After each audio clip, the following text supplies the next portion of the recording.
Welcome all to the presentation. The presentation is about how to use the present value function in Excel.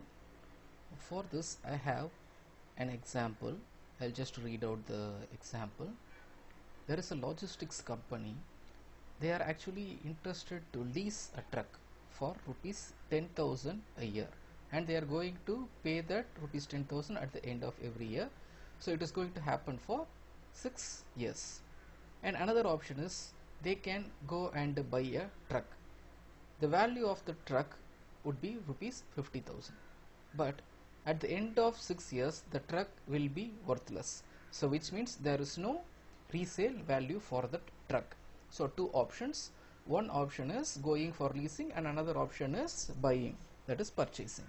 So for leasing they need to spend 10,000 a year for 6 years, and if they are going to buy they need to spend 50,000 rupees, and the constraint is it is going to be worthless, there is no resale value at the end of 6 years, and the prevailing interest rate is 6%.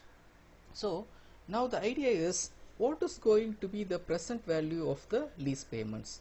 Every end of the year for 6 years the company is going to pay 10,000 rupees. So what is going to be the present value of those lease payments?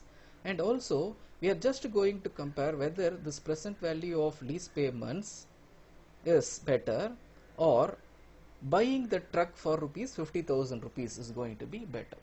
Okay, so what is given in the problem? So every year end the company is going to pay 10,000 rupees. So this is given. And what is the number of periods? The number of periods the company is going to pay is 6 years, and the interest rate is 6%, so 0.06, 6%. Okay, so now there is an inbuilt function in Excel called as PV. So just type PV equal to PV and open a bracket. So you can see that rate. So the rate is interest rate, so 0.06, comma, the number of periods is 6, comma, the payment that is going to happen is 10,000. I am going to mention the payment is in negative form, since we are going to shell out money from our pockets, so the company is going to shell out from its pockets. Okay, so minus this value, that is the payment the company is going to make. Just close the bracket. Need not discuss about the other alternatives specified in the formula. Just we are using the interest rate, the number of periods and the payments, right? So even without mentioning anything, so the payment is going to be paid at the end of the year. So that is the inbuilt clause that is provided, or the inbuilt algorithm that the Excel is having. So if you don't specify anything, so which means it is going to be paid at the end of the year. So if it is going to be at the beginning of the year, you can see that there is a function or else some menu called as type. Okay, so in that type they need to go and change. So if it is going to be at the starting point of the year, so here in this problem it is going to be paid at the end of the year. So by default or else status, Excel will take that the payment is made at the end of the year. So I am just not using those menus available after payments. Okay, just close the bracket, enter.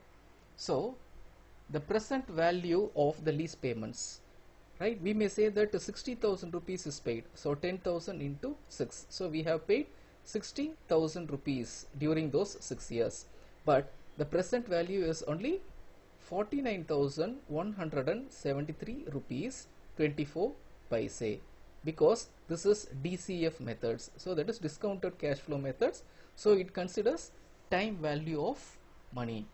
So the company is going to spend only 49,173 rupees and 24 paise, taking the time value into the considerations. Okay, if they go for leasing, you just make a comparison. Okay, if the company is planning to buy the truck, it is worth 50,000 rupees and it has no resale value. So 50,000 rupees, so 50. Okay, so 50,000 rupees. Just make a comparison. The present value of purchasing is 50,000 the present value of leasing is 49,173. So which means here the lease is worth, okay, because 50,000 rupees is something more. Okay, so the present value 49,173. Better the company can go for leasing, because the company, considering the time value, they are going to spend only 49,173 rupees, right? But when they go for purchase, they need to spend 50,000 rupees. Okay, so this is all with the discussion about the present value. It's an inbuilt function in Excel. Hope the video was informative.